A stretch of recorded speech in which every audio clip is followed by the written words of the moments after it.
ሊያም ሮሴኔር ከአራት ወራት የስታንፎርድ ብሪጅ ያልተሳካ ቆይታ በኋላ ከቼልሲ ተሰናብቷል። በተለይም በክለቡ ታሪክ በ114 የክለቡ ታሪክ እጅግ በጣም አስከፊውን የሚባል ጊዜ ነው ቼልሲ እያሳለፈ የሚገኘው።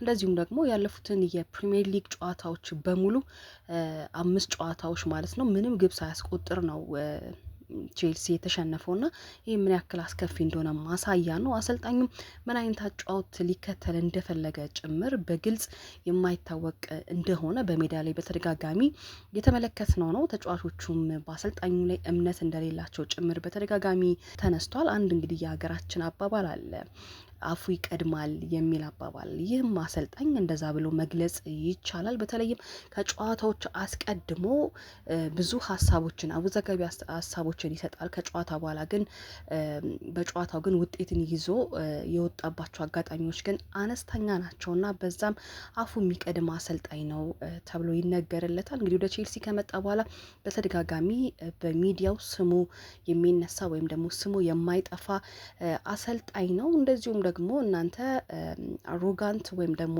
እብሪተኛ ትሉኛላችሁ እንጂ እኔ ግን እንደዛ አይደለሁም፣ ስራዬን በአግባቡ የምወጣ አይነት ሰው ነኝ የሚል ሀሳብን አንስቷል። በጊዜያዊነት ብትሉ፣ በዋና አሰልጣኝነት ብትሉ፣ እንደዚሁም ደግሞ በረዳት አሰልጣኝም ብትሉ ስራዬን ጥንቅቅ አድርጌ የምሰራ አሰልጣኝ እንደሆነ ይታወቃል ሲል መናገሩም እንደዚሁ ይታወቃል። ይህ አሰልጣኝ በተለይም ደግሞ ቼልሲ ምን ያክል በጣም ጥሩ ያልሆነ ጊዜ ውስጥ እንዳለ ማሳያው ደግሞ ሌላኛው በተለይም ደግሞ በብራይተን 3-0 ከተሸነፉበት ጨዋታ አስቀድሞ እንዲህ ክለቡ የቼልሲን ቋሚ 11 ይፋ ከማድረጉ አስቀድሞ የማክኩሪያ በተለይ የጸጉር ቆራጭ መረጃ ማውጣቱ እንደዚሁ ተነግሯልና በተለይም ደግሞ የዦአ ፔድሮና እንደዚሁም የኮል ፓልመር በስብስቡ አለመኖር ወይም እንደማይጫወቱ ቀድሞ ይህንን ይፋ አድርጎ ነበር። ይህ አነጋጋሪ ነበር። የአካውንት ግን ብዙም ሳይቆይ መጥፋቱም እንደዚሁ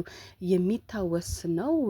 ነገር ግን አሁን ላይ ቼልሲዎች እንግዲህ የተወሰኑ የፕሪሚየር ሊግ ጨዋታዎች እየቀሩ አሰልጣኝ ሊያም ሮሴኔርን ከክለባቸው አሰናብተዋል።